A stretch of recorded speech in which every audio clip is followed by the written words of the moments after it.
we'll have this discussion. Discussion? What discussion? This is a discussion combustion. Coming to you from Denver, Colorado, this is Discussion Combustion Podcast with your hosts, Kevin Batstone and Arthur Raw. Welcome back, everybody. We are always excited to be back in the DCPC studios. And just before we dive into this episode, which is going to be very eye-opening and business-orientated, I mean, Luke, the guy we have coming on, is an entrepreneur. He's been successful. He's been through it. But what I want to talk about opening this up is it takes a team. It takes failing to succeed. You don't just go succeed right out of the gate. You're never going to make it like that. Like, you have to be ready to fight every single day, take the punches. And this man has definitely been through the fight. He's definitely taken a lot of hits, and he has shown himself and all of his colleagues that he is a success story. So we're absolutely excited to have him on. Before we get started, though, you know that we are brought to you by Mountain Made CBD. Now, you're going to visit mountainmadecbd.com to get all your crystal clear CBD products. That's it. You'll see it right there at the bottom of the screen, mountainmadecbd.com. It's the crystal clear CBD that you need to succeed. The activated lifestyle, the regular lifestyle, this is the CBD for you. The highest milligram per cost average that you're going to find in the game. The build, the boost, the recover, the puff, the combat, the defense, CBD for your dogs. Across the board, tremendous product. And now, with that promo code DCPC, save yourself 20% off all of their merchandise, all of the product that you want to throw in that shopping cart. That promo code is ready to rip. That is right. 20% off using promo code DCPC for all of our loyal listeners, loyal Mountain Made, go like hell people out there. I know that you guys could use this and just keep up your regimen, keep up the regime, and let's keep pushing and moving hard through the week, just like Mountain Made does, just like how they hold up good values, great product, and serviceable to a large need of individuals. And that is hashtag Go Like Hell. Go like hell, baby. And today's episode is also brought to you by Wild Outdoor Adventures, and that's WOAMEET.com. Now, when you're ready to go out and explore, you want to see Colorado and start experiencing things with people with similar interests, Wild Outdoor Adventures is definitely the place you're going to want to check out. You can create your membership at no charge, see what they have going on, maybe start a conversation, start a blog, start a question. People will reply. Their website is easy to use. And like I said, it's about getting outdoors and meeting people of similar interests. That's it, man. It's all about the people you surround yourself with. Maybe you just came to Colorado and you're feeling a little bit unsure about hitting some of these trails. You know, this is a great way to do it. There's some experienced people out there on the trails that can show you some things you've never experienced before. Lifelong friendships, that's really the name of the game with WOA. Mm-hmm. Whatever your needs are, these guys can cover it. You want to go four-wheeling, you want to do backpacking, overnight camping, great stuff. It's summertime, it's hot. Let's get out there, let's see some of these beautiful scenery. And that's less dreaming and more exploring. Absolutely. We're really excited to hop into this. That's right. We got the CEO and the founder of FirstRoot, businessman, entrepreneur, about to enlighten us. Welcome aboard all the way from the West Coast, Luke Hohmann. Thank you so much for having me. I'm looking forward to this. It's going to be a good time. Anytime we get an opportunity to sit down and learn some things, I always feel that's my favorite part about this podcasting gig is every week I'll learn something. And I know that I'm going to learn a whole lot tonight. I've been trying to get prepared for this, try and come at you with some good questions, Luke. And so I'm going to come right out of the gate and say this. When did you know you wanted to be a serial entrepreneur and get after it? When was that bug? When did you first kind of feel that? Oh, wow. That's a heavy hitting question because I didn't want to be a serial entrepreneur out of the gate. It was, I fell into it. So this is going to go all the way back to 2000. I had started a company and it failed. And it was the heyday of the internet, right? And that's fine. So I got a job turning around one of the internet startups. And then I helped sell that company to an Israeli security firm. So now it's 2001. And I'm working for Israelis, and it was very interesting. My first distributed team assignment all the way back then. It was a very interesting assignment. I had, teams in Tel Aviv and teams in Munich and Portland and the Bay Area. I had to bring it together, keep the customers, build out new stuff, had great bosses, loved working for the Israelis. And then Bush 1 decided to go to war in the Middle East. And I had two young kids.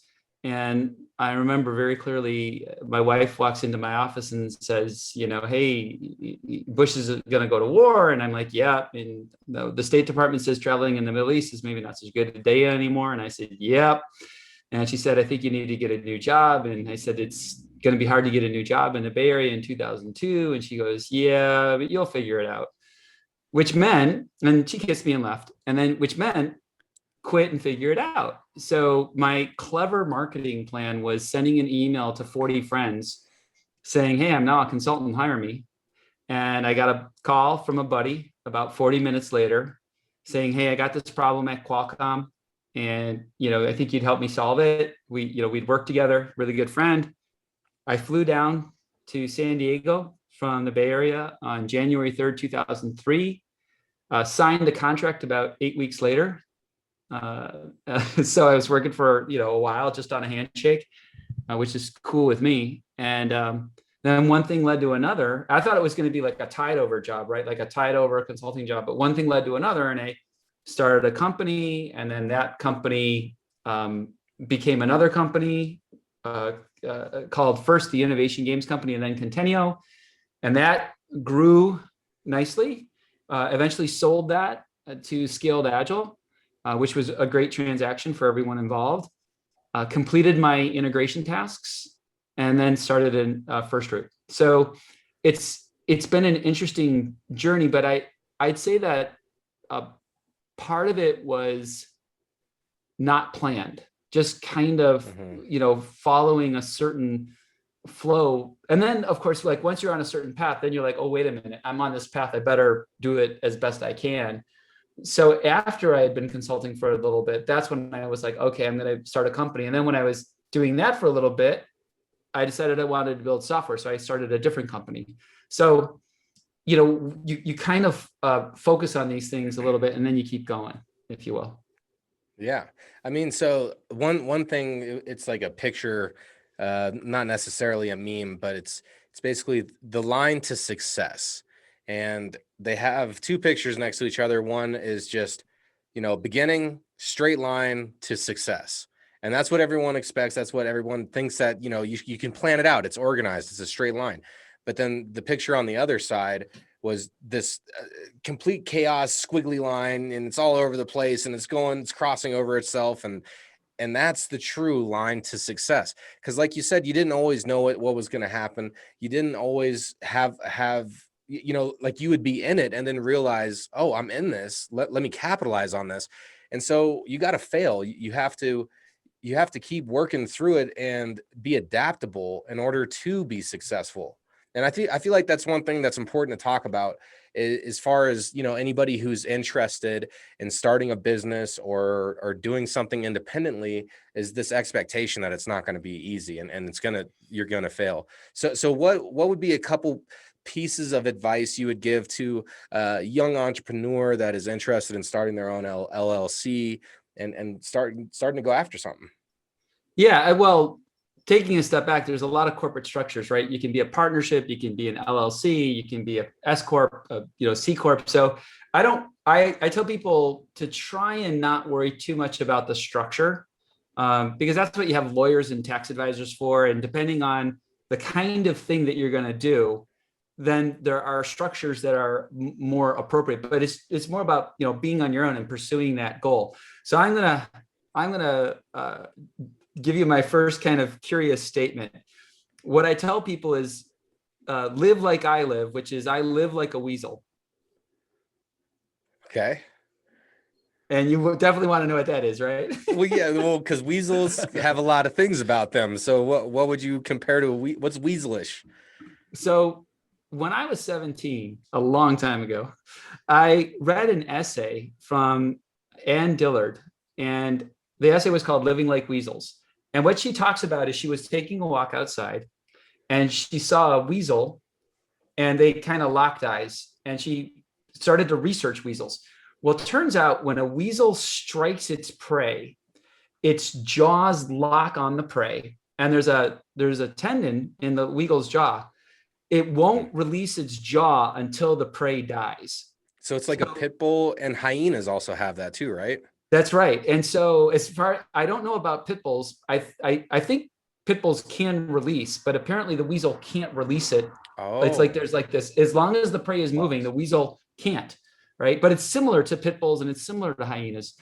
So what's cool is either the weasel dies or the prey dies. And they've actually found like weasel skulls on bear paws, like, oops, bit into the wrong thing. And so I decided when I was 17, I'm just going to live like a weasel, which means that if I'm going to choose that thing and I bite into it, if you will, I'm just going to hold on until I'm done. Now, what's curious is that I found that if you bite into something interesting enough, it bites you back, and it'll take you on a journey that's very interesting. And so, part of the reason I sold my last company was I had bit into it, it bit back, and then we had kind of completed that journey together, if you will, that thing. And I think that's important to remember because, I think sometimes people have this overly romantic notion. If someone says, oh, I'm a serial entrepreneur, and they think, oh, something special. It's like, no, I just commit hard, like really hard. I commit hard, like all chips in. And then when I'm done, I'm ready for the next thing. And people are like, wow, you're doing something different. And you're like, yeah, because that chapter or whatever you want to call it, that part of my life is complete. I've completed it. It may not mean I've done everything I had set out to do in a goal, but that's okay.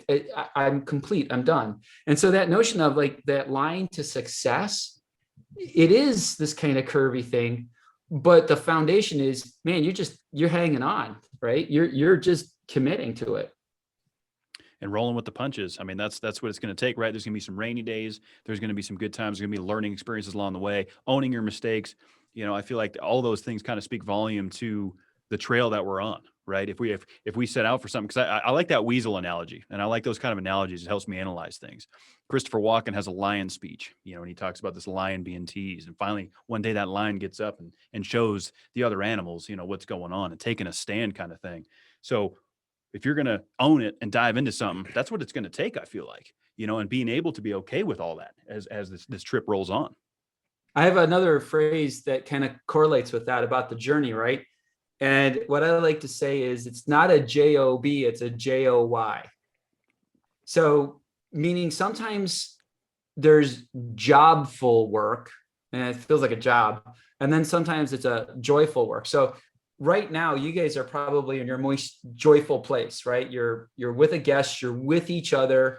You're talking. You don't know us that well, Luke, but no, you're right. You're right. We love this space, man. We do. Yeah, he could read the energy. You're exactly right, Luke. Right. You for the listeners, right? They're smiling. They're really happy. They're just, it's joyful. But then, come on, truth be told, right? Updating the podcast software, getting the microphones not to have feedback, fixing the website bug. That's a little job full work. Yes. And as long as you have enough joyful work, you're okay, right? It's a balance. It really is. It's definitely a balance, because I always say, when I'm in this room, I feel like this is exactly where I need to be, kind of thing. This is where I'm at my happy place. And even that hard work, the job part of it definitely is kind of the underlying factor of the joy part, because there's so much joy that comes out of doing what I love that hard work, that grind, that sweat equity, I'm willing to put that in. Yeah. And if your work doesn't have enough joyful part of it, then, hey man, find something that does. That's it. Could be better said. Life is too short. And it's about taking chances. It's about taking a gamble and being willing to do that. And because it's not easy. It's easy to say this stuff. It's easy to say, put it online. It's easy to say, be a weasel attacking a barefoot, but when you're actually out there and you're trying to do it, you want to quit. Like your brain's telling you to stop constantly. And like, no, this is risky. Like, no, you can fail here. And it's like, all I keep hearing on all this other stuff is the success is on the other side of failure. Like if you want to achieve something, you can't go around it. You have to go through it and just to train the mentality, because once you adapt that train of thought and you actually start bringing it into your daily life, like that's how you think, that's how you wake up and think, that's how you go into sleep thinking, then you start change. Then that's when you dictate your life. And so what are some of the biggest, because you've worn a lot of hats, you've accomplished a lot of goals, but you've had a lot of job work, like you're saying, to do on the way. What are some of the biggest obstacles you've had to overcome during reaching your success, would you say? Yeah, it's interesting when you think about obstacles, right? You kind of wrap up in your own mythology about the obstacles that you've overcome and things like that. Some of the bigger obstacles have been when you're doing, when you're doing something novel, right? There, you get this paradox where people say, hey, I want you to do something interesting, new, and novel. And you're like, okay, this is interesting, new, and novel. And then they say, but could you give me 5 or 10 references about that? And people who are willing to say it's cool. And you're like, okay, wait a minute. You wanted novel and you're asking for safe. So how you're asking for references. How do we square that circle? So I think one thing that's a challenge is how people ask for one thing, and then when you give them something that's out there, and you said this, right, they want something interesting or new, but then they look at it from the perspective of risk or not being easy. I think that's an obstacle that every entrepreneur falls against, but it's an obstacle that we all have. Other obstacles I've had are people imagining things about what might happen as opposed to allowing what will happen. And we'll eventually get to FirstRoot, but let's just jump there now. At FirstRoot, one very simple and direct way to talk about what we do is we teach kids how to manage money and engage in civics by giving them money to invest in their school. Right? So really simple. We teach kids how to manage money by giving them money to manage. Now, that doesn't mean we drive by in a truck, toss them some bends and say, hey, good luck. We guide them through a process. And that process is known as participatory budgeting. It consists of 5 distinct phases. In phase 1, the kids come together and they plan what they're going to do with the money. Like, what's a theme? Do we want to talk about school safety? Do we want to talk about school equipment or the school environment, school spirit? Then the second phase is ideation. They create proposals. In the third phase, it's refinement. The students will go through and they will refine those proposals into something that has a budget. We're looking at it from, is it feasible? Does it meet the school policies, et cetera?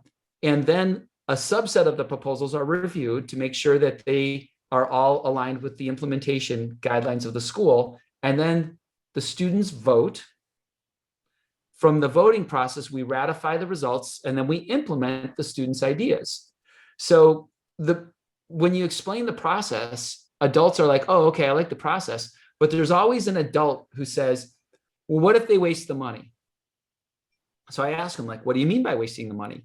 Because that's the adult's opinion of someone else's behavior. And one of the more important things about finance is you should not judge how other people spend money, because you don't know their world, you don't know their context. Yeah. That's a really critical thing that, I'm not going to be judgmental, but they'll say something like, well, they're going to vote on, they're going to vote for a party and they're going to waste the money. My response is first, if the kids did vote for a party, that probably means they need more social interaction and they're asking for that. And the only way they know how to express that is let's have a party. Second, we have no evidence that kids waste the money in the actual results of participatory budgeting programs. The vast majority of the time, the kids are investing in school infrastructure. They're buying equipment for gyms and sports and athletics. They're buying equipment for art labs like 3D printers. They're buying equipment for science labs like chemistry microscopes. They're improving their physical environment by buying, pergolas and shaded areas to sit and seating. One high school actually helped refurbish a park in their school district at one of the elementary schools because those high school kids went to that elementary school and they knew that school needed help. And that's really cool. So it's amazing, right? Because you never know what you're going to get out of it. No, but you don't get what adults imagine that's bad. And that's one of those obstacles where, our imagination of bad kicks in before our inspiration of good. And we have to remind people that in an environment where you're doing something different, and when you're putting people in control, when you're distributing control to people who have historically not had control, the person who has power, the school administration, the teachers, the people who have power are always nervous about giving power up because their imagination always starts with, well, what could go wrong? But what you've got to ground them in is, look what goes right. Yeah, that's a solid approach. I mean, that definitely sheds some light on. I mean, it's exciting to hear that these kids have enough that they want to give back and improve the infrastructure around them. We've seen enough data and evidence to support that they want to improve. Let's take the budget and how can we make this better? That's I find that interesting. That was one that you beat me to, one of those questions. I was kind of curious about that because it's a unique approach. And I think it's cool what FirstRoot is doing. And where did that idea originate, Luke? Where did that kind of how did you want to facilitate this program to do this? Yeah, that's one of those journeys where it goes back to what you were talking about in the sense of this straight line. So sometimes it's not a straight line, but it's what I call heading west. Like you can go west, but are you going northwest or southwest or dead west, right? Dead straight on west. And so for more than a decade, I have been doing participatory budgeting programs. I initially started doing participatory budgeting in a particular style for market research in companies, where we called the technique buy a feature.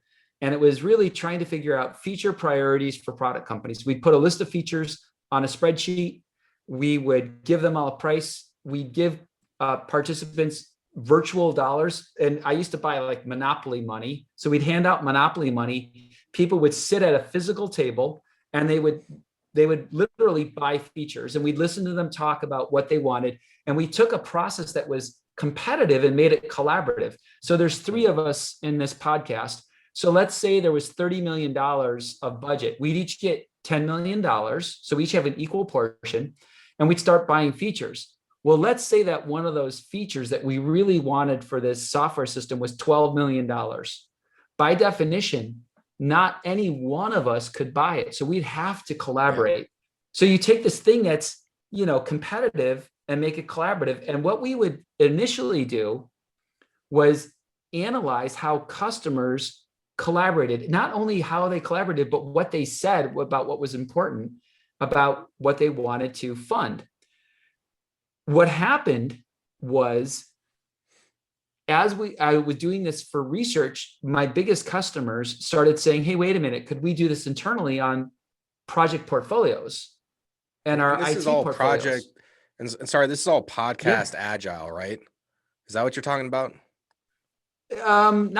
Not necessarily podcast agile. This is just in a sense, part of the agile software development movement. Okay. Like, how do I get collaborative behaviors into the workplace?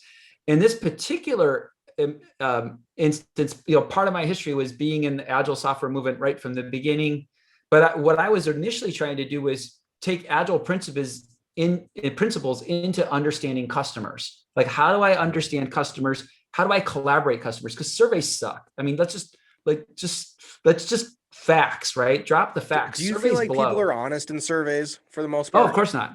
Of course not. And the reason why is because psychologically, the first thing you do when you get a survey, I shouldn't say categorically they're not honest. The first thing that you do when you get a survey is you make a decision. Do I want to answer this? Yes or no? And then when you say yes, you make a decision. Who do I want to be when I answer this? Do I want to be my authentic self, or do I want to be someone else, or do I want to be somehow hiding my true self? Well, a lot of my work is derived from games and game theory. And what's interesting is when you're in a game and you have a commitment to the outcome of the game, you actually, and this is well proven with research in Stanford, you cannot separate yourself in the game when the outcome matters to you. If you want to win your game, you are your true self. It's not, Raphael doesn't play like McEnroe. He plays like himself. Tiger Woods doesn't try to be Phil Mickelson. He plays like Tiger Woods, right? Yeah. And so and when you're playing Monopoly, you guys are friends, right? And when you guys know how each other play games, and when you're playing games with your family and your friends, their tendencies. And that's why we say, play enough poker with someone, you'll know their tells, because you can't escape that. You can't separate that. Now, good poker players know how to hide it, but not forever. And so when we were doing this in business, what we found was the data was so superior to a survey, because when I want that feature and I'm trying to convince you to join me and buy it with me, I'm going to use my authentic language and my authentic self. By closure, people started asking me about doing this in portfolio management. So now we started to move into portfolio management. And then we were working with these huge companies who have distributed leadership teams. So we started building a software platform. In my last company, that software platform was called Weave, because we were integrating teams. And the company was Contenio. And we started providing portfolio management solutions using these techniques to the biggest companies in the world, moving hundreds of millions of dollars to billions of dollars of portfolio budgets through collaborative techniques. So Cisco, eBay, Salesforce, BMW, Daimler were coming together to manage these budgets. And to continue the story,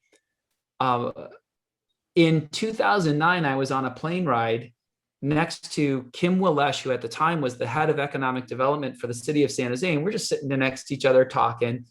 And I'm telling her about what I do, of course, and she's telling me about what she does and how hard it is for the city, which is $100 million in debt, to figure out the budget priorities. And just out of the blue, I kid you not, out of the blue, I said, look, I solve that stuff for corporations.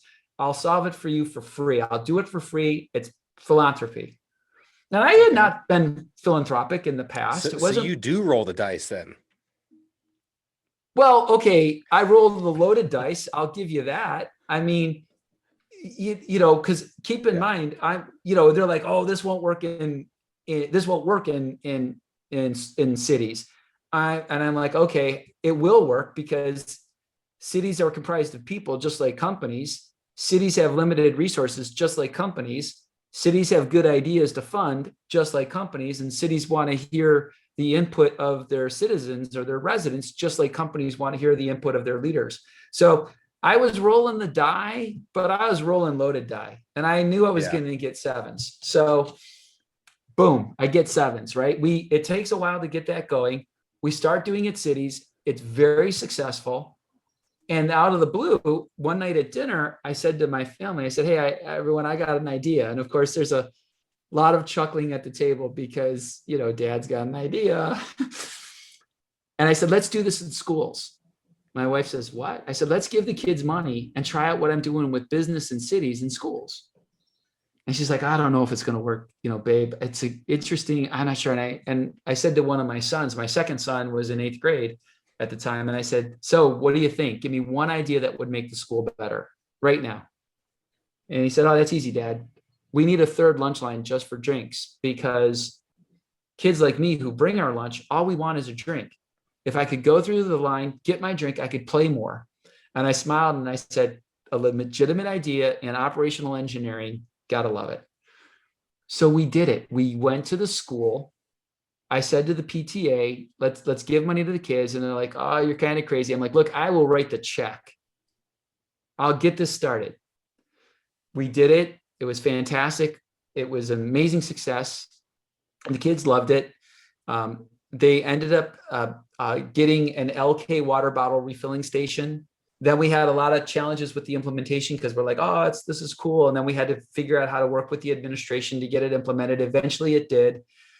And that's when I became hooked on this philanthropic work. So I started a nonprofit that I ran in parallel with my for-profit company until I sold my for-profit company. And again, it was just this great set of experiences. Pasteur said, chance favors a prepared mind. So I guess at one perspective, I'm definitely taking risks I guess you might say I'm rolling the die, but I'm also rolling loaded die. I'm not completely without experience. And now I don't want to sound overly overly promotional, but I've been doing this for a decade. I kind of know how to do participatory budgeting. I've been doing it in the public sector. I've been doing it in the private sector. I've been doing it in schools. I've been doing it in high schools. I've been doing it in middle schools. We just completed a project with fifth grade students at Hegel Elementary School in Madison, Wisconsin. And it was a massive success. So that's why I'm doing this as part of the company. Because and I have to tell you, you didn't ask, but I have to tell you, there's really deep motivations for me here. There's two huge motivations. First, yeah, this is the nuggets that we like to hear. Okay, good. What's the root? What's watering the root to keep this monster moving? Yeah. I remember one time I was for a different company. I was recruiting someone that I really wanted to work for me. As a friend, I'll just call him Scott K. And I really wanted this guy. I mean, he was a total stud in engineering. I mean, he was just a rock star. And he looked at me. He's like, "Oh, I work for this big company, and I need to know, how committed are you? Because I don't want to leave my big job if you're not committed." I was the head of engineering, and I looked at him and I said, "Scott, they will have to pry the key to the door out of my bloody fingers before I will quit." And I said, "Okay, I'll come on board." so that's commitment. Let me tell you what I mean by this, right? Is there's I think of it as 2/3 and 1/3 of the commitment. 2/3 of the commitment is based on research in wealth and economic inequality. Now, we know that this is a problem and we're learning more about it all the time, but it's much more profound than you realize. There's a book that I would advocate reading called The Spirit Level, where social scientists did a simple question. To what degree is wealth and economic inequality correlated to health and social factors? So they researched wealth and inequality on a whole set of social factors. They looked at incarceration rates, infant mortality, longevity, opiate addiction, obesity, trust in society. You pick it. Guess what?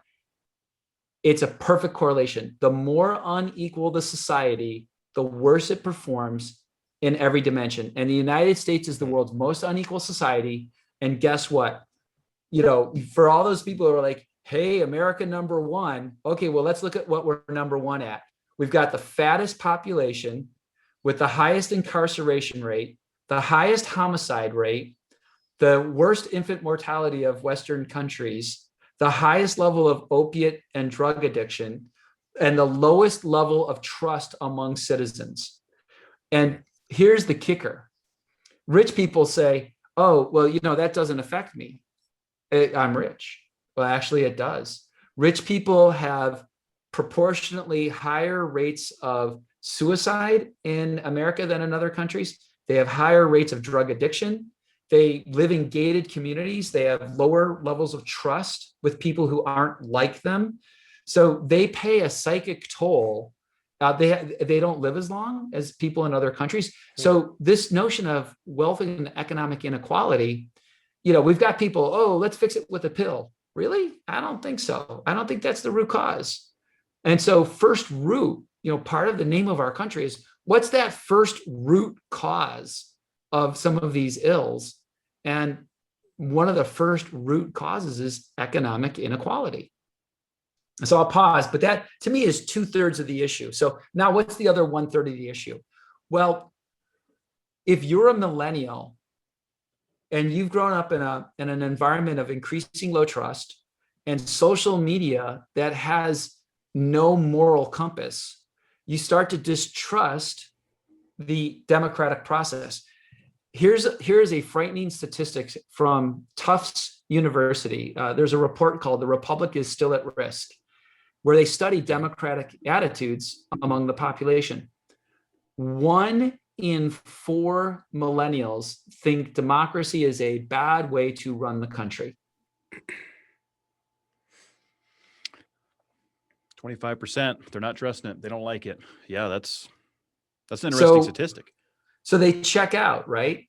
So when you check out, you create space for extremism because there's no conversation, right? And you go into those echo chambers. And so part of what we do with participatory budgeting is we quite explicitly tell the kids, especially, when they're like, oh, we want more money in our budget. We're like, no, you only have $2,000, $5,000, $10,000. You have to find a way to have a conversation with your classmates about what's important to you and what you're going to fund and why you're going to fund it. And you need to learn to have those conversations, because guess what, buddy? Your entire life is going to be based on a limited budget in your personal life, right? Because if you want more money to be happy, you will never be happy, because I can give you more money. And if you're not at peace with yourself, money ain't going to do it. And if I go to work, I guarantee you, ideas are infinite and resources are finite. I don't care who the company I've consulted with. I've consulted with the richest company in the world, Google's and Microsoft's and Amazon. The first thing they'll tell you is, oh, we don't have any money. You don't understand, Luke. I work at Amazon. We never have budget. I work at Google. We never have budget. And you're thinking, you have more money than God. Give me a break. But but learning how to manage that limited budget is an essential life skill. Mm-hmm.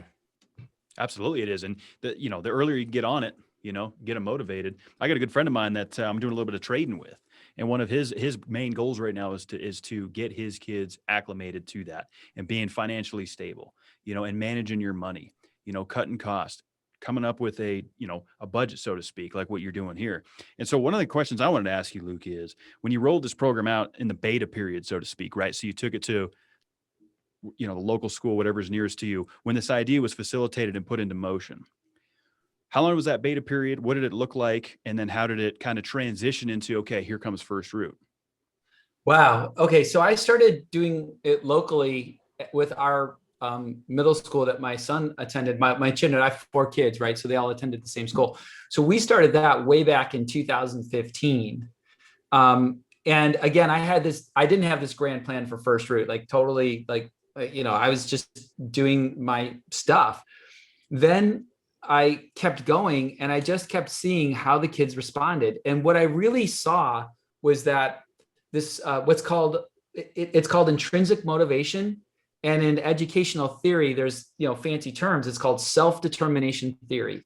And the idea is kids learn what they find personally motivating, right? And if you've been a parent, when your kid decides to get smart on dinosaurs, you are going to learn more about dinosaurs than you knew or snakes or spiders or wood or whatever, right? Grass. I mean, these kids just go crazy and they just learn so much. So the first thing that we're leveraging is intrinsic motivation, right? It's not the teacher telling them, I want you to do a math problem. It's the teacher saying, okay, if you want a 3D printer, that's an interesting idea. How much does it cost? Can you afford it with your budget? And then asking, coaching them, right? To be fair, the teachers have a role. I think teachers have a critical role, but it's not doing the work. It's saying, oh, you want a 3D printer. That's interesting. Did you consider supplies? And now look at what we're actually teaching kids: life skills like total cost of ownership, life skills like the difference between a capital expense and an operating expense. And sometimes I have a capital expense. Why isn't this stuff taught in the schools normally? Like, why it should be part of the normal curriculum to learn how to balance a checkbook, know how taxes work, and I didn't learn a lot of this stuff until I started looking into my own ventures of, maybe a production company when I was hungry and trying to make music as a kid and going to college. And so it's interesting to me, like, just personally, why do you think that it's not even there? Yeah. So there's a couple of reasons. One is that schools tend to be optimized for technical skills, calculus, differential equations, biology, chemistry. And what schools what an American educational system has tended to discount are life skills. So the question then becomes, okay, Luke, what's the difference between a life skill and a technical skill? Well, a life skill, by definition, actually starts in your family the moment you're born. And if you look at specifically financial literacy, the first known financial literacy concept is what's called a purchase request. And a purchase request is usually around the age 2. A kid is at the supermarket and they ask for cereal or fruit or some food item that they know and they like. That's a purchase request. Mommy, please, daddy, please buy me, right? The second financial event in the development of financial knowledge is what's called an assisted purchase. And that's usually around the age of 4. And that's where if you're, do y'all have kids or? Nope, No. kid-free. Yeah, Nope. both of us. Yep. Kid free. Okay, well, This is interesting stuff because psychology and growing and so many things could just sneak right by that you don't notice these things are happening. And everyone's done a purchase request growing up, and so this is very interesting. But you don't know how early it starts, right? And so an assisted purchase is when you're at the store, and usually, by the way, this isn't some like grand scheme by parents, right? I've got 4 kids, right? I remember going to the store, especially my wife talks about this. She would give the kids missions, right? Pieces of paper, or she'd say, to the kid who's 5, because we had, imagine 4 kids under the age of 5, right? It's a little crazy. And so, but she'd say, go get this item, and they would go off and find the item. But then, here's the item, here's some cash, go buy it. That's an assisted purchase. And then the kid comes back with the item, especially at farmers markets. I used to take the kids when they were younger to the Sunday farmers market.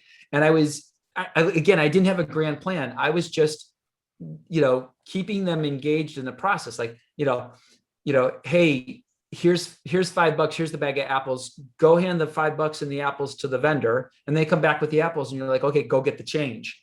Oh, what's change? Well, and now what am I learning? I'm learning basic math, subtraction.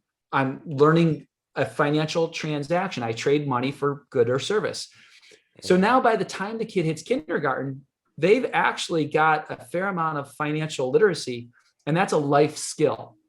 Now, in the 20s and the 30s and 80 to 100 years ago, it's all you needed, right? Because what did you have? You had a banking account, you had a checking account, you had a fixed mortgage. Credit cards didn't exist until the 1950s.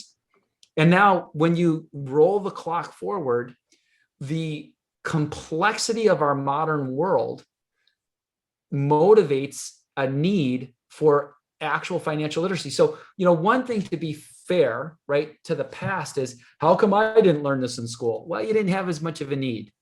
Now we realize that we have to have this taught in schools because the need is so great. We've also learned that the poor are extremely skilled at managing cash. They're very good at cash because that's how they live. But what they're not good at, because they haven't been taught, are strategies for wealth accumulation. How do I, if I get a little extra money, how do I manage that money? What do I do? That's where financial literacy education has such an important component. Now, again, go back to the recent history, right? Filling out financial aid when I was going to college, you filled out a form. Now you have to fill out this thing called FAFSA, and it takes a few hours and a whole lot of sophistication and patience to figure it out. So and what's really interesting about this, and this is an important trend that I think FirstRoot is tracking against, is our presidents have recognized that this is a problem. Multiple presidential commissions have actually said, look, we should teach financial literacy, but there is no national standard. There's no common core like there is for math, for financial literacy. There's no common core for civics. And so we think that there's this opportunity to build out a curriculum and build out a supporting platform that's project-based learning, student generated outcomes. So we know it's motivating to the students, and yet we're going to support the students and we're going to support the teachers every step of the way. Something's got to give, I feel like. And, not to throw the mainstream curriculum under the bus, but I just feel like there's just too many loose ends. Times were a little bit different as we came up through the, elementary and middle school.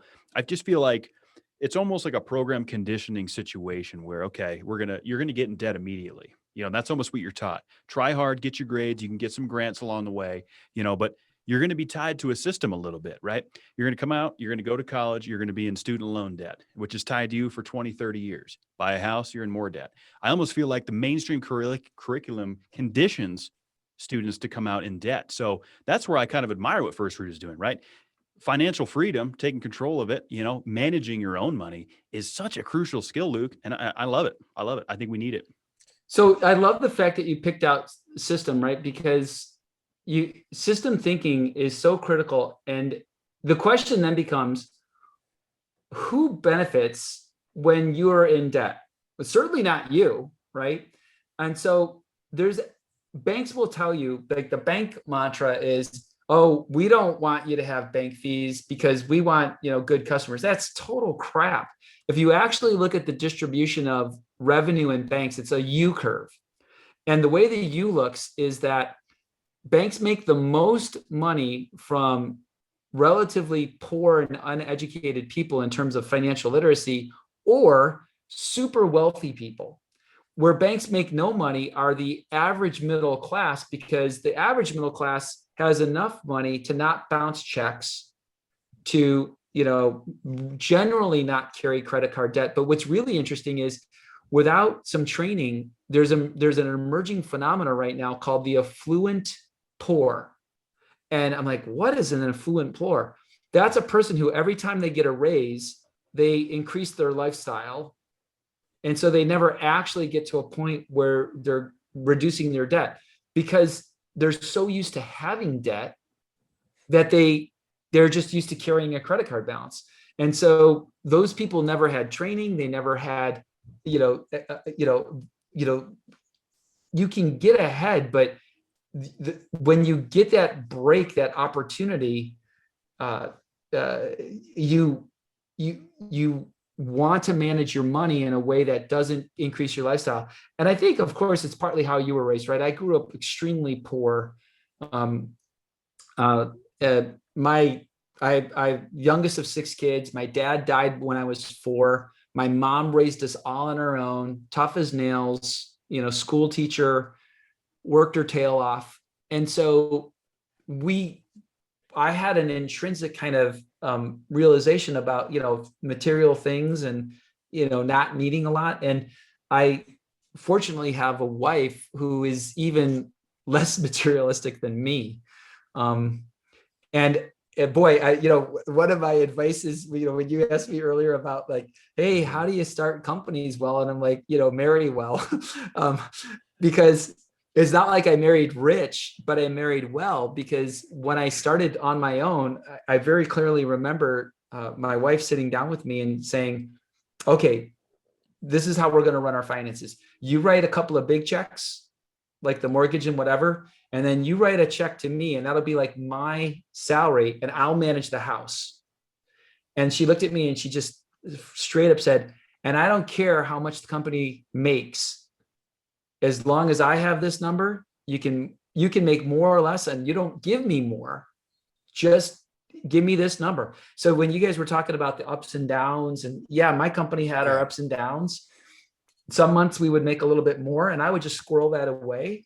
And some months we made a little bit less, but there was always that ability to have that foundation. And if you do that as an entrepreneur, you can really be resilient and grow.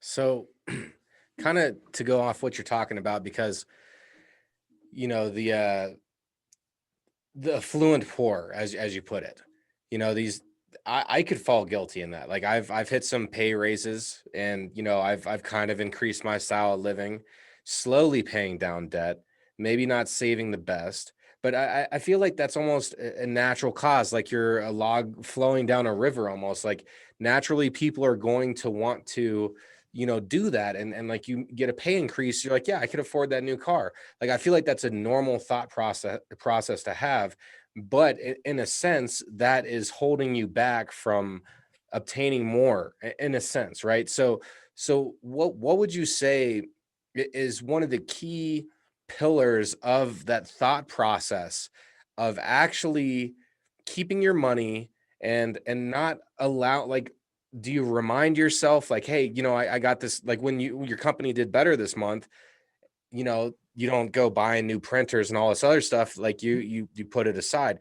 So where do you feel like that mentality like comes in, and maybe what are some affirmations that you might say in order to remind yourself of, hey, I'm coming across more funds and money, and I need to stay humble about it. Like, how would you prepare people for that? I I think that people have no idea how hard it is to be that way, right, in our modern society. And the part of the reason it's worse is because of modern society. Last year, Harvard Business Review published a study where they proved for the first time that is the amount of ads in a society increase. So they studied the happiness of societies when social media entered that society.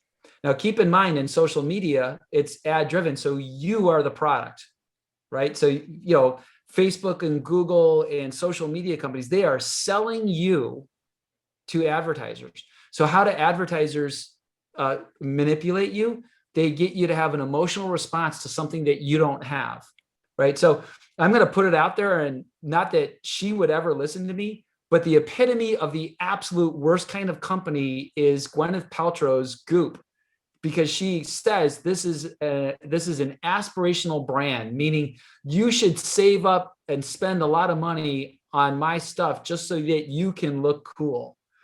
And what that means is you should save up and blow your money so that you can get the fleeting opinion of someone else.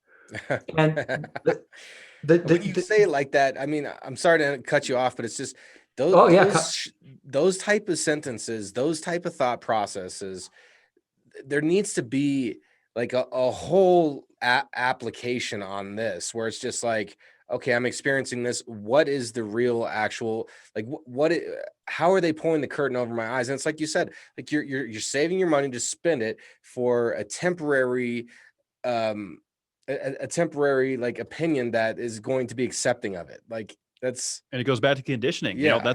We've always called out social media on this program, and the influencers and the way that they can manipulate the way people think, the way they feel, and to get them to spend their money. There's such a huge market for it, and it's unbelievable. It's a toxic pattern that we see on a day-to-day basis. Scrolling the screens, getting our time. And by the way, don't think I'm perfect at this. I grew up outside of Buffalo. I lived in Detroit for 10 years. And when you are in Motown, it really is the Motor City. I mean, it is car heaven, the coolest cars, amazing stuff. And you just become, you love this car culture. And I had been driving, kind of crap cars my entire life. And I remember when we had finally kind of got successful at Centennial, I was ready to get a new car. And I'm like, I'm kind of hemming and hawing. And finally, Jenna, my wife, she says, Jesus, honey, the one thing that you wanted your entire life that I've only ever heard you talk about was a nice car. So just go ahead and do it. And I actually got a Mercedes-Benz E350, freaking rocket sled. And it was awesome. And I had that for about 4 years. 4 or 5 years. And then my oldest son started to get old enough to get to drive. And I thought to myself, what car do I want my son to learn how to drive on? Like, okay, not an E350. Not a rocket sled. Right. And not a luxury rocket sled. So I think that I would feel awful if people somehow had me on a pedestal in this after listening to this, because I am no perfect person to admire. I'm just a guy, and I have my strengths and weaknesses like everyone else.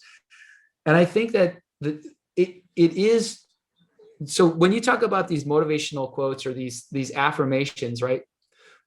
One of the most durable things that financial planners will tell you to do, and it's one of the simplest, is when you see something you think you want, wait 24 hours. And if you still want it, it'll be there tomorrow and you can go get it. And that one, like if there's one or two things, and there's actually a financial literacy app out of Chicago, which has got one cool feature that I really like, where it's for kids. And if they're going to get something that is out of their budget, so it's a budgeting app for kids and high school students. And if they're going to get something out of their budget, it puts a little thing up and it says, this is out of your budget. Does your budget buddy approve? So every person in this app has a budget buddy, and the budget buddy is who you say, hey, I want to get, this sweater. And the budget buddy is like, yeah, no. So part of that is creating a social structure that lets you manage these feelings and these emotions. And there's one more thing that I want to talk about that's related to this, is there's a difference between a spending decision and an investment decision. So our media environment has conditioned us that they're the same, but they're not. So let me give you my favorite example. Jenna and I are both runners. Okay. So we're both runners. I mean, we've been runners forever, right? Now, if I go out and buy a new pair of running shoes, keep in mind, I've been running for years, right? I get a pair of running shoes roughly every quarter because I put enough mileage on them. If I go out and get a new pair of running shoes, do you think Jenna really cares? No, because it's a necessity, right? But it's a small purchase. It's part of my lifestyle. I need it to go running. Now, I do have someone whose opinion I care about, and that's the clerk at the store, because the models change and I want to know I got the right model for my foot and the kind of running I do. So I want technical opinions, right? Now, those car commercials where, hey, honey, I got you the new car with a big red bow on it. How do you think my wife would feel if I drove home a brand new car and didn't even ask her opinion? That's a perfect comparison, I feel like. No, it really is. I mean, She'd be pretty upset. Yeah, you're right. Here's the materialistic spending. Here's something that we kind of need to improve this aspect. Yeah, you're right. That's a great way to side by side it, Luke. Right. And so her opinion matters to me, right? When you two are making a decision about the show, you have a successful relationship because you talk to each other about it. And so I think that, part of this notion of how do I manage, as I make more money, the simplest way to say it is just talk to one other person who has that same kind of general commitment that you do. Like, hey, I got a raise. What should I do with it? Well, the first thing your friend should say is, how about bank it or pay some debt? And the right kind of peer group is going to do that. Or put some stocks in, things like that. So there's two things that I got to get off while it's fresh. So first of all, you spoke about Jenna, your wife, and picking the right partner. That falls into the category of associating yourself with the right people. Because it's so true, to be successful, you got to start rubbing shoulders with successful people, and that's how you're going to learn from them. You're going to mentor, you're going to make mistakes in front of them. And that goes to my second point that you brought up is, you have a lot of great advice. You've had a lot of success, but you also have failed a lot. And that's something that everybody needs to remember, is that it's not an easy path. We have to work hard on who we associate ourselves with, but then we also have to have an expectation that we're not going to be perfect ourselves, because, once you have that, you have to be okay with not doing it right every once in a while, because within every opportunity, within every failure, there's an opportunity. Like, are you going to treat this opportunity as, oh, I lost there, I'm not going to move forward anymore? Or are you going to say, okay, I didn't achieve that. Where did I go wrong? Where can I improve? So I feel like those two things out of, what you've kind of been rattling off are kind of important to reiterate. The company you keep and realistic expectations of yourself. We got to own that. Absolutely. The one thing I'd say, though, is I struggle with this notion of failure in entrepreneurship, because I absolutely know that failure is part of the game. And the way I think about failure is that what you're looking for are failure. You want to have enough wisdom about failure so that you know if the failure is going to be permanently damaging to the individual or the company.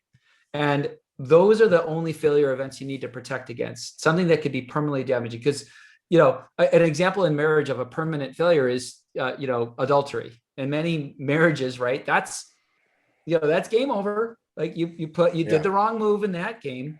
And so as long as you're not having a failure that is permanently scarring to an individual or the company, then failure is just part of what you do, and it's part of the and I think the only wisdom that you need about failure is when you get into a failure that could be damaging, like actually harmful, that's where you want to be a little bit more cautious.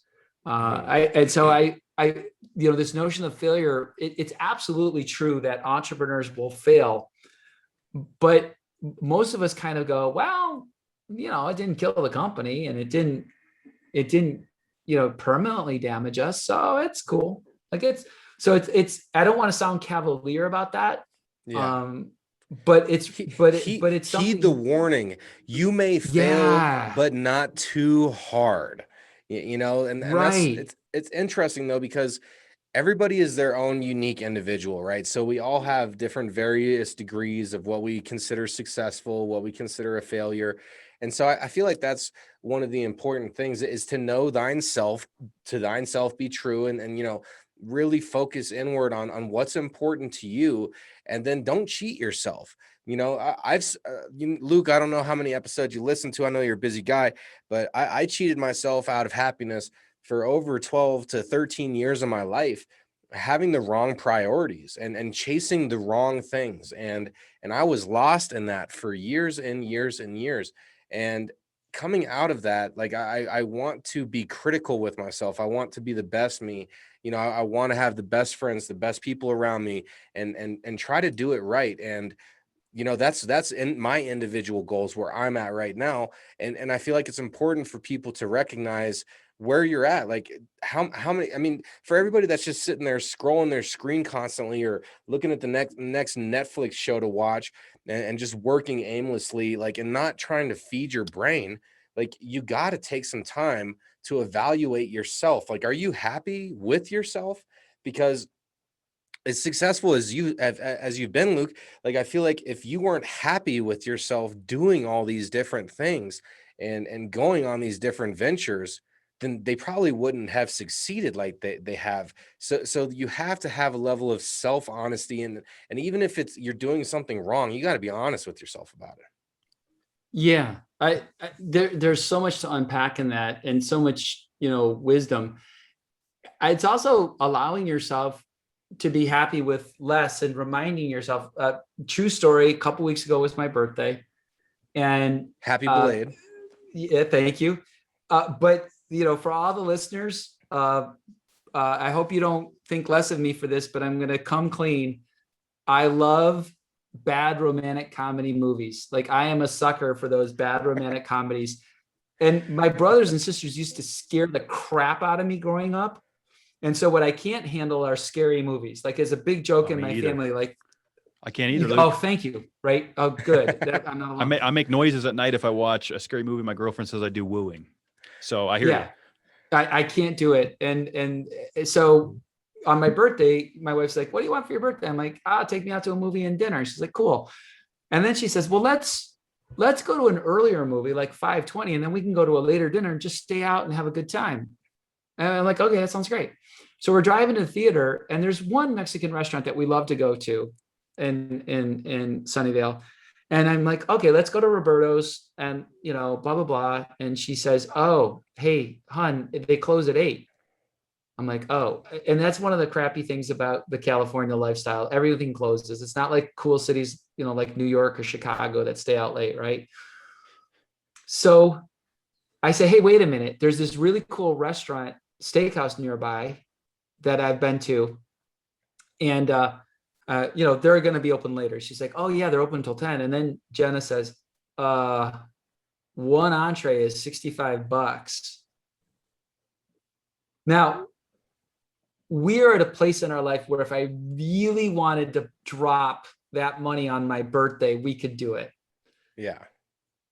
I could, right? But what was the purpose of this time together?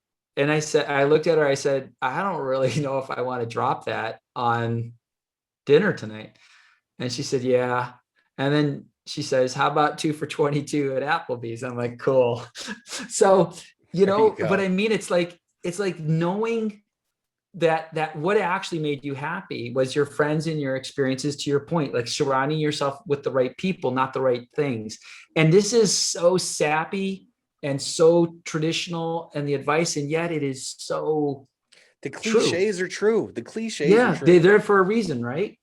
They are, and they speak volume. It's something I've said on this cast many times. I carry a tattoo on my arm that says "Beyond Blood," and the meaning behind that is that family and friends make you the richest man.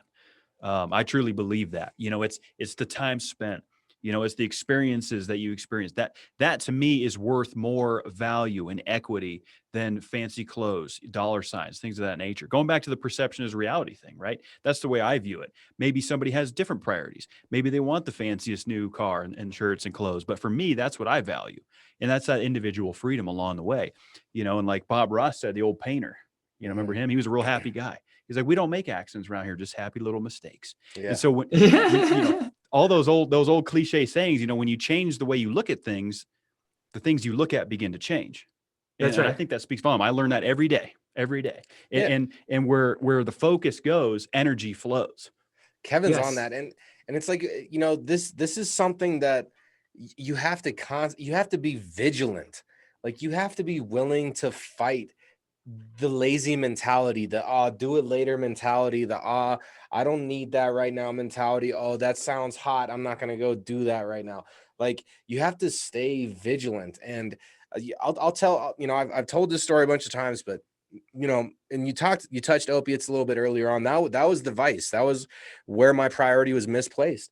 And it took me, I was about 28, 29 when I had enough. Like I had enough. I was sick of overdrawing my account. I was sick of skipping bills. I was sick of ruining my credit. I was sick of chasing the dragon and feeling crappy when I didn't have the fix. And it hit me. And that day I'll always remember, because I was like, dude, I'm sick of this. And it took 5 years of vigilantly every single day, like trying to fight it, failing, being disappointed in myself time and time over again, and just staying on the task. Like I need to be different. I want to be different. I want to change. And it takes time. It takes vigilance. And so I just want to give that to everybody out there, because if you're an entrepreneur, if you're trying to bodybuild, you're trying to be better husband or wife, like, and you got to be honest with yourself. You have to be honest with yourself on where you're truly at. And then you have to really go all in, like the weasel biting the bear's foot. That weasel went all in and clamped down, and the weasel mentality, that's a really cool analogy. Yeah, it is. And, for however you got there, right, you realized that you wanted that change, and then you became at peace, right? And I have struggled with not those demons, but, originally, when I was an entrepreneur, if man, I was going to be rich, because in Silicon Valley, I guarantee you there is someone richer than you, right? The fourth richest person in the world lives here, right? Like Larry Ellison, or fifth, or whatever he is. So pretty much there's always someone richer than you in Silicon Valley. And this place is really all about that. And learning how to be at peace with the success that you have is the equivalent of letting that, in a sense, demon go, and looking at other things, letting the wolf go, letting the wolf at the door, like, okay, there's no more wolf at the door. It's gone. And that's critical. Absolutely. Yeah, absolutely. It's critical. Because I felt that too. There's always influences, right? We talked about social media. There's this, here's the standard I got to live up to. It's bringing it down. And at 32 years old, I continue to learn every day, but I feel now more than ever, going back to what I said about friends and family make you the richest man, and enjoying the experiences. And this podcast, I've learned so much already, Luke. These experiences to me carry more weight than a new Ferrari or any of that kind of stuff. Yeah, that's temporary excitement, but knowledge is power, and the more that I learn, the better I feel, the more confident I can approach tomorrow. Yeah, I read like a crazy guy because I always tell people, leaders are readers, and you got to be focused on some aspect of learning. And the learning, by the way, doesn't. One thing that I've also learned from Jenna that's really important is I only ever used to read one thing, and that was technical books, because I was at the time, I was programming or management, and she said, hun, you can read something for fun and you'll probably learn something. And I was like, yeah. And so I now enjoy reading certain books just for fun. My personal most fun reading is every year I get the Nebula Award anthology of the best science fiction of the year. So they go out and they find all this really great science fiction, and it's mostly just a bunch of short stories and novellas, and they just wrap it into one book, and it's super cool. Did Halo ever get nominated for that? Because I feel like that's one of the best science fiction stories there is. Yeah, Halo did. That's awesome. That's awesome. But there's all these cool things, and you just read it for fun. And of course, it's science fiction, so it inspires your mind. Yeah, kind of think outside of the box a little bit. I mean, the power of reading, okay, and I'm saying on a hard copy pages, because it's different when you're reading off of a screen. There's a different sensation, to actually hold. Because I don't know if you heard about this whole study on attractor fields and how everything has an attractor field to it, positive, negative, and our lives are completely overwhelmed by attractor fields. And if you hold Mein Kampf, Hitler's book, to your solar plexus through the test of kinesiology, and your body picking up on the energies around it, which happens naturally, people were testing weak when holding Mein Kampf to their solar plexus.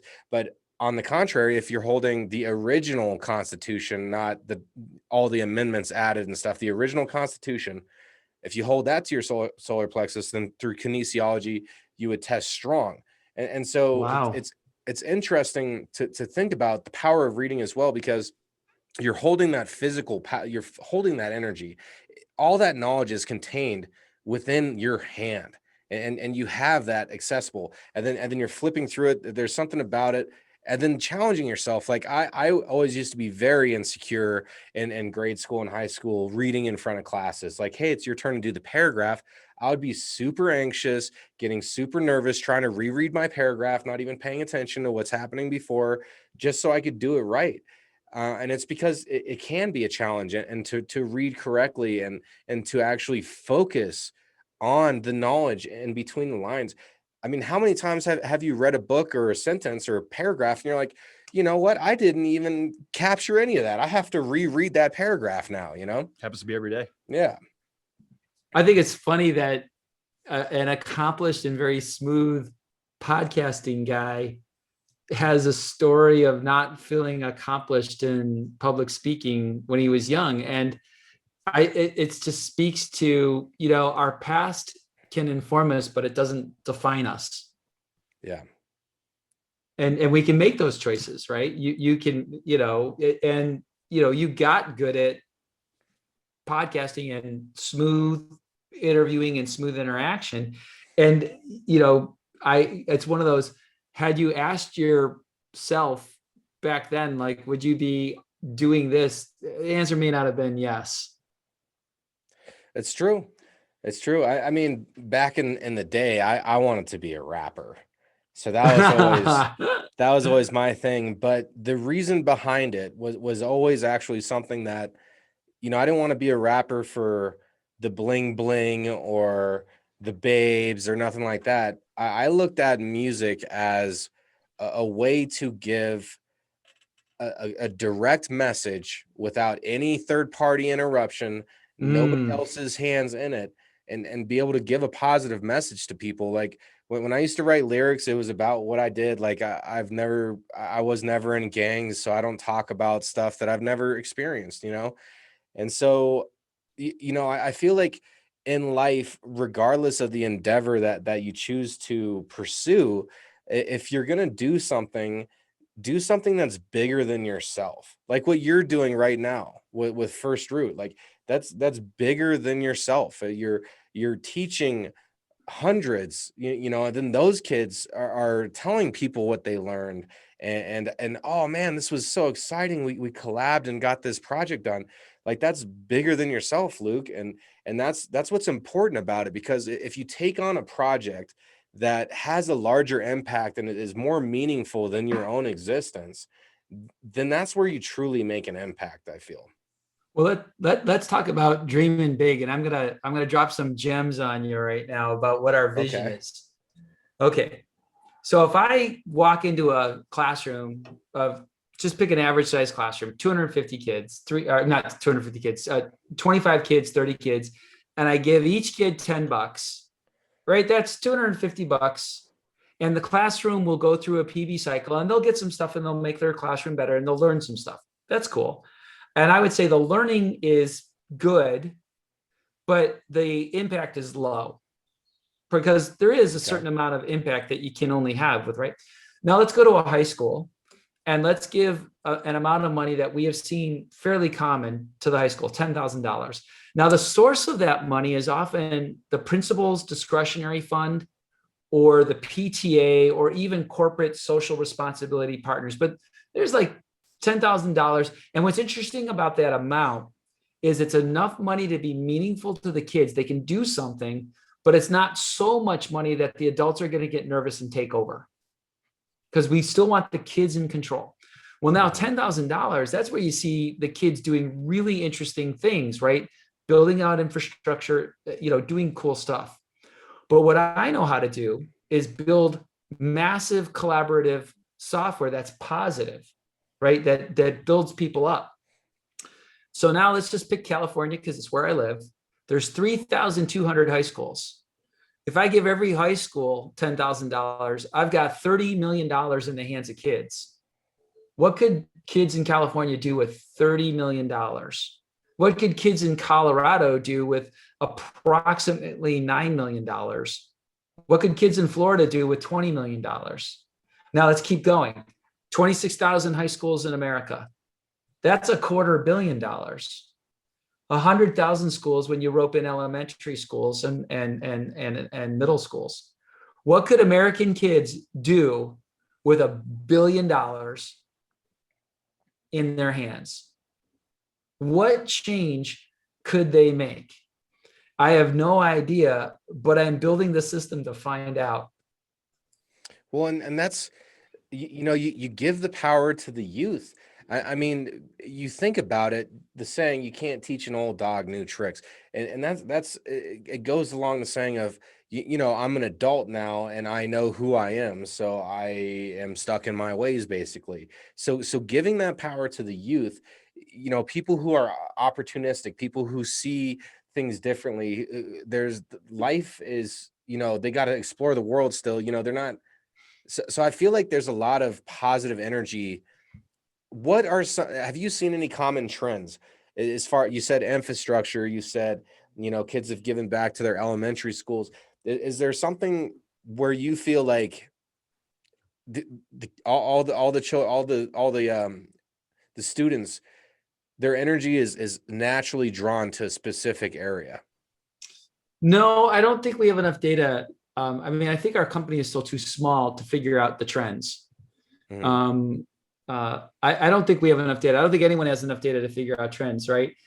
I do think that the trends that will emerge are going to be supportive of helping reduce economic and educational inequality.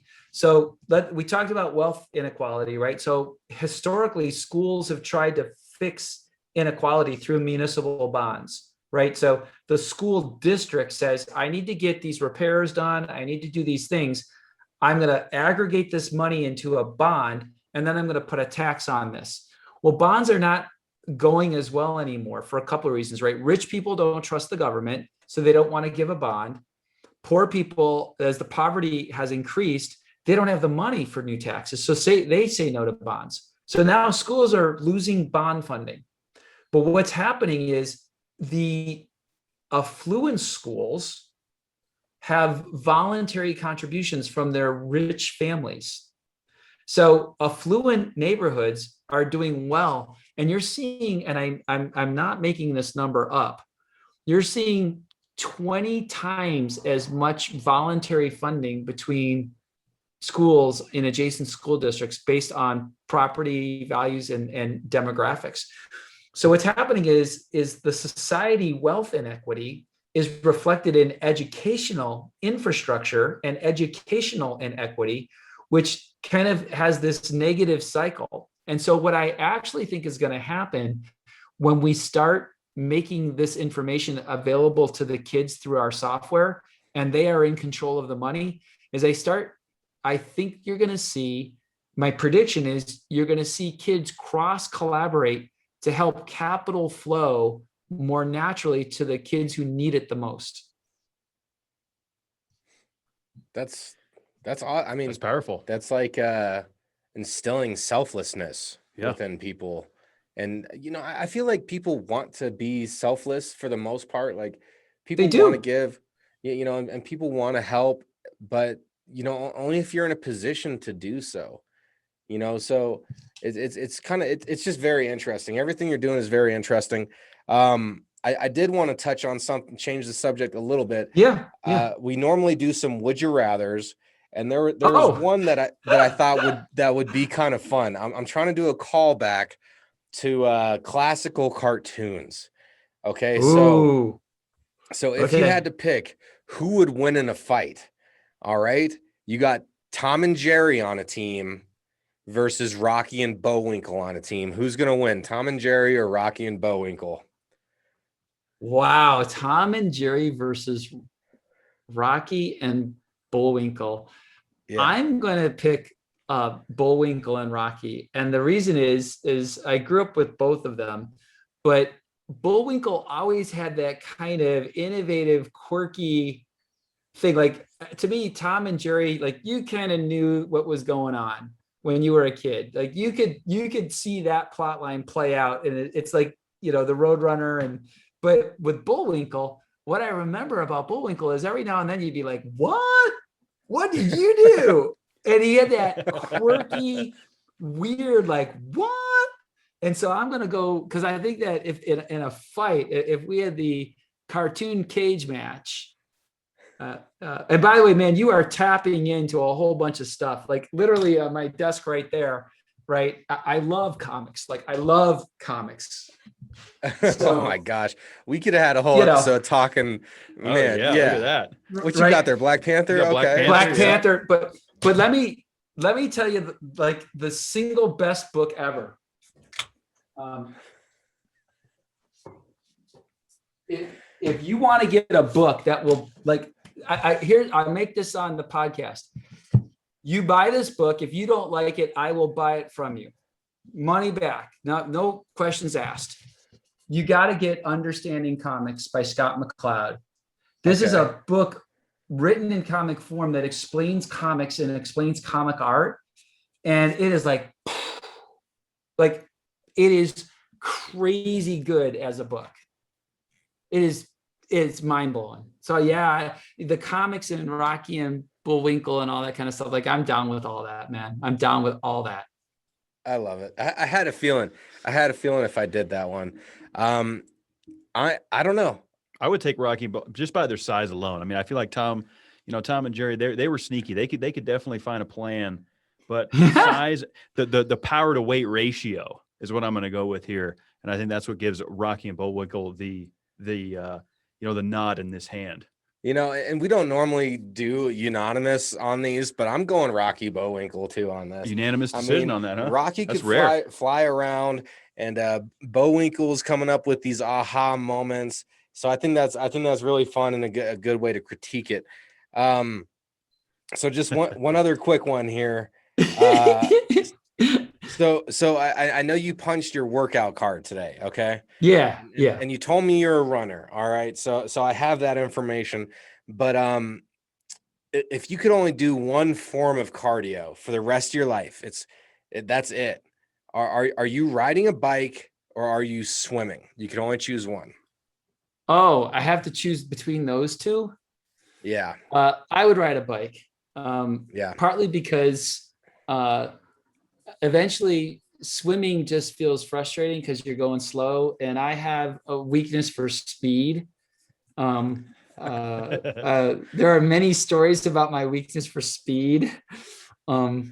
One or two tickets in my life. Would you say a luxury rocket sled? I'm sure you have a story or two in that bad boy. Yeah. So I would have to pick a bike just because you can go fast, and I'd have to go with a bike. And you too? I think there's just benefits to both, because like bicycling, you could do mountains, you're seeing different scenery, whereas swimming, you're in the water, right? You're in a pool, you're in a lake, you're in an ocean. I don't think you're following the rules of picking one of them. I know. I'm just kind of weighing out the odds here. And I think for me, I don't know. I think I'm going to take swimming just because I love being in the water. And I feel like since I've been in Denver, Colorado, I've been so isolated from the water that I want to get back to it, I feel like. Yeah, that makes sense, Kev. Personally, me, and I have a reason behind it. I'm choosing swimming, and that's because when I was in my youth, in my late teens, early 20s, I worked a lot of construction, and I lifted a lot of heavy things improperly, and it hurt my back. And one day I was like, hey, I'm going to start swimming. I'm going to start doing this regularly and focusing on that. And I haven't had any back pain since, and swimming has helped transform me. Yeah. And that makes sense. So that's one of my main things. Before we wrap this up, and what a great episode. Oh, that's great. What would you say, is one of your top pieces of advice to help humanity? If you had a word of knowledge, a sentence of powerful thought, what would you say to humanity to help better everybody tomorrow?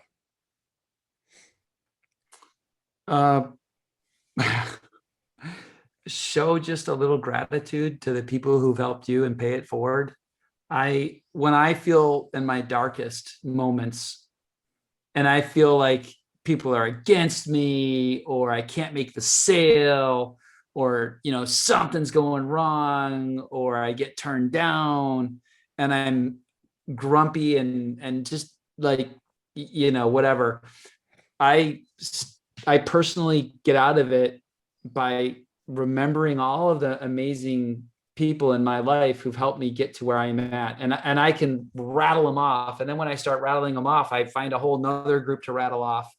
You asked me about how did I start my company? I said, I sent an email to 40 friends. Well, the person who, Glenn, my buddy Glenn, he was solving a need, but he was also a kindness, right? Because he knew I was a dad and I needed a job. And, so I think that there's this awful, just horrible myth about entrepreneurship and Silicon Valley and this, that, and the other thing about the lone entrepreneur and we're doing this.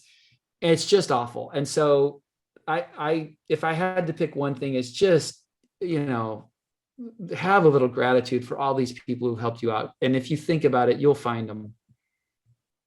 Absolutely. Strong close. Yeah, strong close. This is a powerful episode, Luke. There was, I just felt like I needed to take notes, and I'm not much, I try to do mental notes. What I'm going to end up doing is listening to this episode back. And one of the things we love to do here at Discussion Combustion is have repeat guests. Mm-hmm. And I would love to check back in with you. Like we said a little bit off air, I've invested in FirstRoot. I love learning a little bit more about it. I think this is a great, great company, and I'm really curious to see how this thing is going to grow. And let's touch on that. Let's have you back on the show maybe in the next 6 to 8 months and see where we're going, and go from there. That'd be great. I'd be honored. This is super fun. What a pleasure. I mean, great energy. I didn't know the man until we started talking to you before we hit record. Great energy on this conversation. And what can I say other than it's been such a pleasure talking with you, and thanks for sharing some of your stories. And to everybody out there, you already know, be good to yourselves because you deserve it. Absolutely. Thank you so much.